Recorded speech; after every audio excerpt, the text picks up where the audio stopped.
हरे कृष्णा। कैसे हो आप सभी लोग? आशा करती हूँ आप सभी परम मंगल में हो गए, स्वस्थ हो गए, अच्छे हो गए। सबसे पहले आप सभी को देव उठनी एकादशी की अनंत और अनंत शुभकामनाएं। समय कितना जल्दी जल्दी बीतता है पता ही नहीं चल रहा। अभी तो चतुर्मास प्रारंभ हुआ था और इतनी जल्दी चतुर्मास विश्राम की तरफ होने वाला है और देव उठनी एकादशी प्रारंभ होने वाली है। साल की सबसे बड़ी एकादशी होती है। जब लोग मुझसे पूछते हैं ना हम कौन सी एकादशी से व्रत प्रारंभ कर सकते हैं, तो मैं इस एकादशी का नाम जरूर लेती हूँ, क्योंकि इस समय पे श्री हरि विष्णु 4 महीने की योग निद्रा से जागते हैं, इसलिए इसको देव उठनी एकादशी के नाम से भी संबोधित किया जाता है। कार्तिक मास के शुक्ल पक्ष की एकादशी को देव उठनी एकादशी बोला जाता है। आप लोगों को पता है एकादशी का जो व्रत होता है वो त्रिदिवसीय व्रत की श्रेणी में होता है। ऐसा नहीं है कि 3 दिन तक व्रत रखना है, 3 दिन तक व्रत के नियमों का पालन करना है। जैसे कि एकादशी से एक दिन पहले की जो तिथि होती है उसको दशमी बोलते हैं, फिर एकादशी होती है, उसके बाद द्वादशी तिथि आती है। एकादशी से एक दिन पहले की जो तिथि होती है उसमें संपूर्णतः ब्रह्मचर्य का पालन करना होता है, किसी भी प्रकार की कोई काम वासना क्रीड़ा को अंजाम नहीं देना होता, मांस मदिरा लहसुन प्याज का सेवन नहीं करना होता है, किसी भी प्रकार से आपको कोई भी शारीरिक संबंध नहीं बनाने होते हैं दशमी तिथि पर। उसके बाद एकादशी का व्रत होता है। एकादशी वाले दिन तो ये सभी नियम फॉलो किए जाते हैं। रात को पृथ्वी शयन करना बहुत जरूरी होता है। उसके बाद द्वादशी होती है, द्वादशी पे भी एक समय भोजन किया जाता है, बिना लहसुन प्याज का भोजन किया जाता है। व्रत तो केवल एकादशी वाले दिन ही होता है, लेकिन दशमी पर और द्वादशी पे कुछ नियमों का पालन किया जाता है। अब पूरे साल भर में 24 एकादशी आती हैं। जिस वर्ष अधिक मास होता है उस वर्ष 26 एकादशी होती है। और अगर मैं बात करूं चतुर्मास विश्राम होने के बाद जो एकादशी आती है उसको देव उठनी एकादशी बोलते हैं, क्योंकि 4 महीने के बाद भगवान श्री हरि विष्णु योग निद्रा से जागते हैं। तो इस बार की बात करेंगे हम कि आखिर देव उठनी एकादशी कब है, क्योंकि इस बार बड़ी कंफ्यूजन है। कोई कह रहा है 1 नवंबर को है देव उठनी एकादशी, कोई कह रहा है 2 नवंबर को है देव उठनी एकादशी। आखिर देव उठनी एकादशी कब है? अगर मैं पंचांग देखकर आप लोगों की बात करूं तो पंचांग देखने के अनुसार देव उठनी जो एकादशी है वो 1 नवंबर को सुबह सुबह 9:12 पे प्रारंभ हो रही है। अच्छा, शास्त्र क्या कहते हैं? सूर्य उदय के साथ हमें जो तिथि मिलती है हमें उसका ही व्रत रखना चाहिए। अब 9 बजे से पहले कौन सी तिथि थी? दशमी तिथि होगी।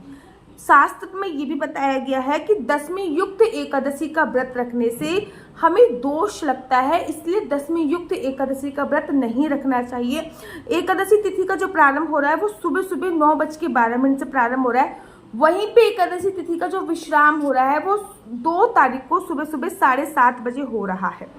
इसलिए वैसे तो देखो हर जगह 2 तारीख को ही व्रत रखा जाएगा, लेकिन किसी किसी संप्रदाय में 1 तारीख का भी व्रत है और ऐसा बहुत ही कम जगह होगा।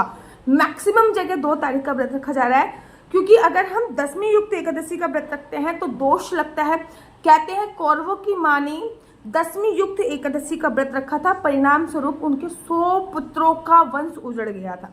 इसी वजह से ऐसा बोला जाता है कि दशमी युक्त एकादशी का व्रत जो होता है वो दोषपूर्ण व्रत बोला जाता है। वहीं अगर हम दशमी युक्त एकादशी का व्रत रखते हैं तो केवल एक एकादशी का व्रत रखने का हमें फल प्राप्त हो रहा है, लेकिन अगर हम द्वादशी युक्त, द्वादशी सुबह हल्की सी लग भी रही है उसके साथ का अगर हम व्रत रखते हैं तो हमें 100 एकादशी के व्रत रखने का फल प्राप्त होता है।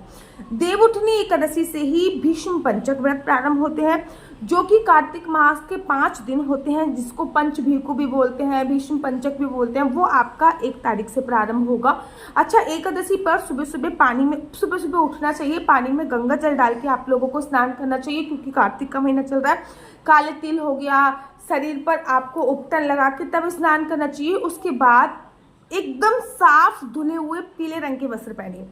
बेसिकली क्या होता है, बड़े सारे लोगों के पास पीले रंग के वस्त्र नहीं होते, तो ऐसी चुन्नियाँ 10-12 मंगा लीजिए।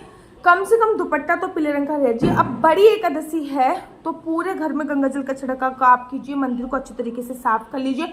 जो भी आपके सीमित विग्रह हैं जैसे कि बाल गोपाल, लड्डू गोपाल हो गया, जुगल जोड़ी सरकार हो गई, राधा होगी, सबको पंचामृत से स्नान कराइए। अगर नए वस्त्र अफोर्ड कर सकते हो, क्योंकि बड़ी एकादशी है, तो नए वस्त्र अवश्य और अवश्य पहनाइए। उसके बाद आपको संकल्प लेना है। बिना संकल्प के एकादशी का जो व्रत होता है वो आधा अधूरा माना जाता है। संकल्प लीजिए। देखो, संकल्प में वैसे तो लौंग, इलायची, सुपारी चावल से लिया जाता है, लेकिन एकादशी पे चावल का उपयोग नहीं किया जाता, इसलिए मैं लौंग, इलायची, सुपारी का उपयोग करवाती हूँ। इसमें से कुछ भी सामग्री लो, या मत लो, सुपारी का लेना जरूरी होता है। सुपारी लीजिए, 1 या 2 का सिक्का लीजिए और संकल्प, ओम श्री विष्णु श्री विष्णु श्री विष्णु। मेरा नाम आशु चौहान है, मेरा गोत्र केमलक्ष है, मेरा निवास स्थान श्रीधाम वृंदावन है। आज मैं पूरी विधि विधान से देवउठनी एकादशी का व्रत कर रही हूँ। यह व्रत मैं फलाहार खा के करूंगी। भगवान श्री विष्णु यह व्रत संपूर्ण करने में मेरी सहायता कर। तो जो अगर आप निर्जला व्रत रख रहे हो, क्योंकि बड़ी एकादशी है तो निर्जला रख सकते हो, फलाहार खा के रख रहे हो तो फलाहार खा के रख सकते हो, ठीक है ना। आपने संकल्प ले लिया। अब एक ना छोटी सी पुस्तक होती है, वो पुस्तक पढ़िए, उस पुस्तक में कथा पढ़िए, उसके बाद भगवान का प्रिय भोग लगाइए, उसके बाद आरती कीजिए। अब बड़ी एकादशी है तो उस पर तुलसी जी का विवाह भी कराने का प्रावधान होता है। तुलसी जी का विवाह या तो सुबह ब्रह्म मुहूर्त में कराया जाता है या फिर शाम के समय कराया जाता है। अब कहीं कहीं पे एकादशी पे तुलसी का विवाह होता है, कहीं कहीं पे द्वादशी पे होता है, कहीं कहीं पे पूर्णमासी पे होता है। वैसे बोला जाता है एकादशी से प्रारंभ होकर पूर्णमासी तक आप कभी भी तुलसी जी का विवाह करा सकते हैं। तो सुबह सुबह तुलसी जी की परिक्रमा अवश्य करो, कम से कम 108 इस दिन परिक्रमा करो, क्योंकि ऐसा बोला जाता है श्री हरि विष्णु जैसे ही जागृत होते हैं सबसे पहले वो अपनी प्राण वल्लभा तुलसी जी की ही दर्शन करते हैं। तो तुलसी विवाह कराया जाता है। उसी के साथ ही सभी मांगलिक कार्य जो होते हैं वो प्रारंभ हो जाते हैं। तुलसी जी की परिक्रमा कीजिए। उसके बाद पूरे दिन किसी की निंदा चुगली नहीं करनी है। शाम के समय देव उठाने का कार्यक्रम किया जाता है, तो देव उठाइए। अच्छा, ये बड़ी एकादशी है, इसमें कुछ चीजों का ध्यान रखिए। सुबह सुबह ही अखंड ज्योत आप जला दीजिएगा। और आपके यहाँ पे देव जैसे उठाए जाते हैं, इसकी कुछ मूली हो गई है ना, ठीक है ना, जैसे कि सिंगारे हो गए, देव बनाकर इन सबको नीचे रखा जाता है, उनके ऊपर थाल रखी जाती है। फिर देव उठाने का एक पर्टिकुलर समय होता है, फिर उसको थोड़ा सा उठाया जाता है, थोड़ा दीप बाती जलाई जाती है और फिर देव उठाते हैं। उठो देव, बैठो देव, उंगलियां चटकाओ देव, नई सूत नई कपास देव उठाए कार्तिक मास। उठो देव, बैठो देव, उंगलियां चटकाओ देव। तो ऐसे करके देव उठाए जाते हैं। मैं पूरी विधि भी, अगर आप लोग चाहोगे तो मैं पूरी विधि भी बता दूंगी कि देव कैसे उठाते हैं। एक प्रबोधन जो देव उठनी एकादशी होती है ना, इसमें रात में नहीं सोना चाहिए। जितना ज़्यादा हो सके भगवान के नाम का सिमरन करना चाहिए। देखो, रात में अगर फिर भी नींद आ जाए तो पृथ्वी शयन ही करना चाहिए। 12-1 बजे का नींद आ रही तो पृथ्वी अगले दिन सुबह सुबह ब्रह्म मुहूर्त में उठना चाहिए। देखो, वैसे तो मैं सिंपली आप लोगों को बोल रही हूँ कि एकादशी का व्रत 2 तारीख का ही रखा जाएगा। 2 तारीख को द्वादशी युक्त एकादशी है, लेकिन अगर आप 1 तारीख को व्रत रख रहे हो तो याद रखो 1 तारीख को सुबह 9 बजे से लेकर 10:30 बजे तक राहु काल होगा। और अगर आप 1 तारीख को व्रत रखोगे ना तो 2 तारीख को जो व्रत का पारण का समय होगा वो 12:30 बजे तक नहीं होगा, क्योंकि 12:30 बजे तक तो हरिवासन समय ही निकलेगा। और ऐसा बोला जाता है हरिवासन समय में किसी भी प्रकार से कोई व्रत का पारण नहीं किया जाता। तो इस बात का आपको विशेष तौर पे ध्यान देना होगा। तो व्रत जो है वो 2 तारीख का है। और बस आप एकादशी इसीलिए देखते हो कि चावल किस दिन नहीं खाने हैं। 1 तारीख को चावल का सेवन नहीं करना। चावल का सेवन 1 तारीख को नहीं करना। मेरा नंबर आपको नीचे स्क्रीन पे दिख रहा होगा। मेरा नंबर है 4/9-20-25-65। हाँ, आई रिपीट अगेन, 4/9-20-25-65। आपका बच्चा जॉब करेगा या बिजनेस करेगा? बिजनेस करेगा तो किस फील्ड में बिजनेस करेगा? जॉब करेगा तो किस सेक्टर में जॉब करेगा? क्या है आपके बच्चे का लकी नंबर? क्या है आपके बच्चे का लकी कलर? क्या कुंडली में राजयोग है या नहीं है? कुंडली में संतान प्राप्ति का योग है या नहीं है? आपको किस फील्ड में करियर बनाना चाहिए, किस क्षेत्र में करियर बनाना चाहिए, सभी जानकारी मैं आपको कुंडली के माध्यम से प्राप्त कराता हूँ। याद रखिए, कुंडली देखना बिल्कुल भी फ्री नहीं है। कुंडली देखने के थोड़े से चार्जेस है। और इस नंबर पर मुझसे किसी भी प्रकार से कोई भी क्वेश्चन आंसर पूछने के लिए फोन मत कीजिएगा, बिकॉज ये नंबर केवल और केवल मैंने कुंडली दिखाने के लिए दिया हुआ है। राधे राधे, हरे कृष्णा। तो आप लोगों के लिए ये एकादशी स्पेशल पैकेज आ चुका है और इस एकादशी स्पेशल पैकेज का आप लोगों को लाभ उठाना है। बहुत ही सस्ता पैकेज है। और इस एकादशी पैकेज में आपको क्या क्या मिल रहा है? सबसे पहले आपको ये एकादशी की पुस्तक मिल रही है। ये देखिए, ये है एकादशी की पुस्तक जो आपको मिल रही है। एकादशी की पुस्तक, इसमें सारी एकादशी की कथाएं लिखी हुई हैं। इसी के साथ साथ आपको ये जप माला मिल रही है। याद रखिए, ये जप माला है राधा राधा राधा राधा राधा। तो ये आपको एक जप माला मिल रही है। गले में पहनने वाली डबल राउंड की तुलसी माला मिल रही है। 2 राउंड की तुलसी माला हाँ मिल रही है। इसी के साथ साथ आपको लड्डू गोपाल के लिए एक तुलसी माला मिल रही है, लड्डू गोपाल के लिए एक वैजंती माला मिल रही है, लड्डू गोपाल के लिए एक चंदन माला मिल रही है। 3 चीजें आपको लड्डू गोपाल के लिए मिल रही है। इसी के साथ साथ लड्डू गोपाल के लिए आपको इत्र मिल रहा है, कोई भी इत्र आपको मिल सकता है। उसी के साथ साथ लड्डू गोपाल के लिए अष्टगंधा तिलक आपको मिल रहा है। 365 बत्ती का जो है वो बंडल मिल रहा है। साथ ही के साथ शनिदेव की कृपा आप पे ना पड़े, उनकी क्रूर दृष्टि आप पे ना पड़े, तो आपको एक ये भी मिल रही है शनिदेव की अंगूठी। ये सारा का सारा पैकेज है वो 680 रुपए का है। कोई भी डिलीवरी चार्ज नहीं। 680 रुपए में आपको कितने आइटम मिल रहे हैं? 1 2 3 4 5 6 7 8 9 10 आइटम मात्र 680 रुपए में मिल रहा है।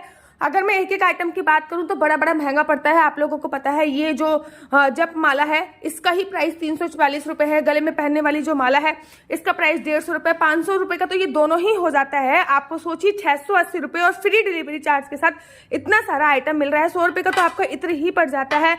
60 रुपए की आपकी ये माला पड़ जाती है, तो बहुत ही महंगा। अगर एक एक करके खरीदते हो तो बहुत ही महंगा पड़ता है। 680 रुपए विद फ्री डिलीवरी चार्ज के साथ इन 10 आइटम को बुक कर लीजिए। और एकादशी की बहुत बहुत राधे राधे, हरे कृष्णा। तो यहाँ पे हम आप लोगों के लिए लेके आए हैं असली तुलसी माला। विभिन्न विभिन्न प्रकार की हमारे पास असली तुलसी माला है। 30 रुपए से प्रारंभ होकर हमारे पास 1100 रुपए तक की तुलसी माला है। जप माला है, गले में पहनने वाली तुलसी माला है, 1 राउंड की तुलसी माला है, 2 राउंड की तुलसी माला है, 10 साल तक चलने वाली तुलसी माला है, और डबल राउंड की तुलसी माला है, 3 राउंड की तुलसी माला है, गांठ वाली जपने वाली माला है, बिना गांठ की जपने वाली माला है, राधा नाम के लॉकेट वाली माला है, और लैब सर्टिफिकेट द्वारा प्रमाणित तुलसी माला है, जिसमें हम आपको लैब का सर्टिफिकेट देंगे कि ये असली है या नकली है। बहुत सारी तुलसी मालाएं हम आपके लिए लेके आए हैं। न केवल हम आपके लिए तुलसी माला का कलेक्शन लेके आए हैं, अपितु लड्डू गोपाल की असली तुलसी माला जिसपे राधा नाम का लॉकेट है, लड्डू गोपाल के लिए वैजंती माला, लड्डू गोपाल के लिए चंदन माला भी हम लोगों के लिए लेके आए हैं। और लड्डू गोपाल की तीनों माला का सेट है, तुलसी माला, चंदन माला और वैजंती माला का सेट भी लेके आए हैं। साथ ही के साथ हम आपके लिए रुद्राक्ष के असली ब्रेसलेट, पानी में डालने वाला रुद्राक्ष, 1 मुखी रुद्राक्ष से लेकर 14 मुखी रुद्राक्ष तक हमारे पास सारे लैब टेस्टेड रुद्राक्ष अवेलेबल हैं। आप हमसे ओरिजिनल रुद्राक्ष मंगा सकते हैं। ना केवल हमारे पास रुद्राक्ष अवेलेबल है, अपितु हमारे पास कानों में पहनने वाले राधा नाम के असली तुलसी के इयरिंग्स भी उपलब्ध हैं, जो कि अलग अलग डिजाइन, अलग अलग तरीके से आप लोगों को प्राप्त हो जाएंगे। ये राधा नाम के असली तुलसी के कानों के इयरिंग्स हैं और उसमें बहुत सारी वैरायटी हमारे पास उपलब्ध है। आप जल्दी से जो नीचे नंबर दिया गया है उस पर संपर्क करके अपनी चॉइस से कोई भी राधा नाम के इयरिंग्स अपने लिए ले सकते हैं। उनके प्राइस बहुत ही सस्ते हैं। 150 रुपये से फ्री हो 150 रुपये से स्टार्ट होकर मात्र 200 रुपये तक है। और यह है राधा रानी और भगवान श्री कृष्ण जी के चरण, जो आपको अपने मंदिर में जरूर और जरूर विभिन्न प्रकार की अलग अलग तुलसी मालाएं आप लोगों के लिए उपलब्ध है। 30 रुपये से प्रारंभ होकर 1300 रुपये तक की तुलसी मालाएं आप लोगों के लिए उपलब्ध है। हम आप लोगों के लिए लेके आए हैं श्रीधाम वृंदावन की रज, 8 प्रकार की रज इसमें उपलब्ध है। न केवल एक सेवा कुंज की, निधि कुंज की, ललिता कुंड की, राधा कुंड की, कृष्ण कुंड की, निधि वन की, यमुना जी की, 8 जगह की ब्रज रज इसमें आपको उपलब्ध हो जाएगी। ऑर्डर जल्दी से जल्दी नीचे दिए गए नंबर पर करिए, हमारे पास लिमिटेड स्टॉक है। राधे राधे। अगर आपको मेरी वीडियो अच्छी लगती है तो आप अपने YouTube चैनल हरि बोल को लाइक, शेयर, सब्सक्राइब करना बिल्कुल भी मत भूलिए। तब तक के लिए मुझे दीजिए इजाजत। राधे राधे, हरे कृष्णा, हरि बोल।